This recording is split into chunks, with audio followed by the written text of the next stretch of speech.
1847 سے پہلے ہمارے گلگت بلتستان جو ہے چھوٹے چھوٹے ریاستیں تھے، مختلف راجہ ان پہ حکومتیں کرتے تھے. اس کے بعد ڈوگروں نے اس پہ حکومت کیا. پھر جب پاکستان کی تحریک چلی تو وہاں کے مقامی افراد نے وہاں کے جو اسکاؤٹس کو سپورٹ کرتے ہوئے آزادی حاصل کی اور پاکستان کے ساتھ خود کو الحاق کیا. اب یہ اس کو ہمیں ڈسپیوٹڈ بنایا ہوا ہے just because of Kashmir issue. اب کافی عرصے تک ہمیں جو ہے نا پاکستان نے قبول نہیں کیا، اس طریقے سے قبول نہیں کیا جس طریقے سے جس اتحاد جذبے کے تحت ہم شامل ہوئے تھے. اب 67 سال کے بعد ایک گورننس آرڈر کے ذریعے وہاں کے لوگوں کو کسی حد تک انڈیپینڈنس دی گئی، اپنے فیصلے جات کرنے کا کسی حد تک اختیارات دی گئے. کہ میں یہ نہیں کہتا ہوں کہ یہ بہت ہی اعلیٰ زبردست چیز تھا، اس میں بھی امپرومنٹ کی گنجائش ظاہر ہے ہر چیز میں ہوتی ہے، اس میں بھی گنجائش تھی. اب جا کے اس کے 5 سال کے بعد اس حکومت نے ایک دفعہ پھر ریورس گیئر لگایا ہمیں 67 سال پہلے جب ڈوگروں نے ہمیں صوبائی سٹیٹس دیا ہوا تھا. یہ بات آپ کر لیں، جسٹس صاحب ایگری کریں گے. 67 سال پہلے ہم صوبہ تھے. Ghansara Singh was the governor of Gilgit Baltistan, جس کو ہم نے آزادی حاصل کرتے ہوئے اریسٹ کیا اور حکومت پاکستان کے حوالے کیا. اب 67 سال کے بعد اب آپ اس کو جو نام دے دیں، ایک اور گورنر ہمارے اوپر مسلط کیا گیا جس کو نام تبدیل ہے، کام وہی کیا گیا. میں بڑے فسوق کے ساتھ اور فخر کے ساتھ کہتا ہوں گلگت بلتستان کا تعلیمی ریشو آپ کے پورے پاکستان سے بہتر ہے.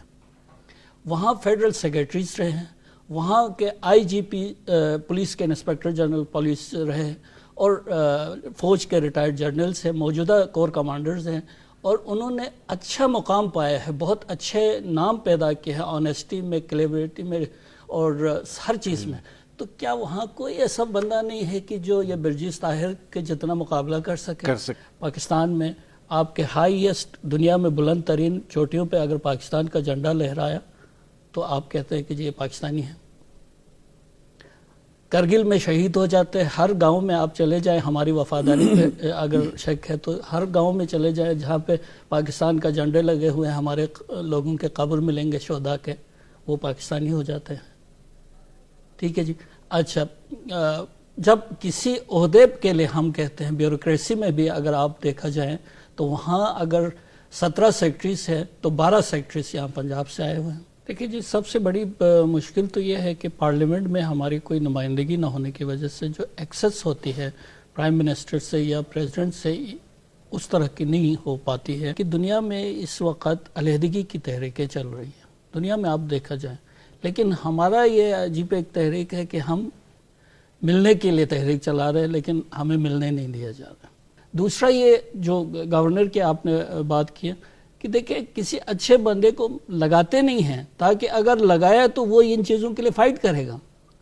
میں نے آپ کو عرض کیا ہمارے بہت اچھے لوگ ہیں جنہوں نے پورے پاکستان میں دیانتداری سے کام کیے ہے، قابلیت سے کام کیے ہے، لیکن ان کو نہیں لگائیں گے. اس لیے نہیں لگائیں گے، وہ لگائے گا تو ان ایشوز پہ بات کریں گے، آپ کے ساتھ بحث کرے گا.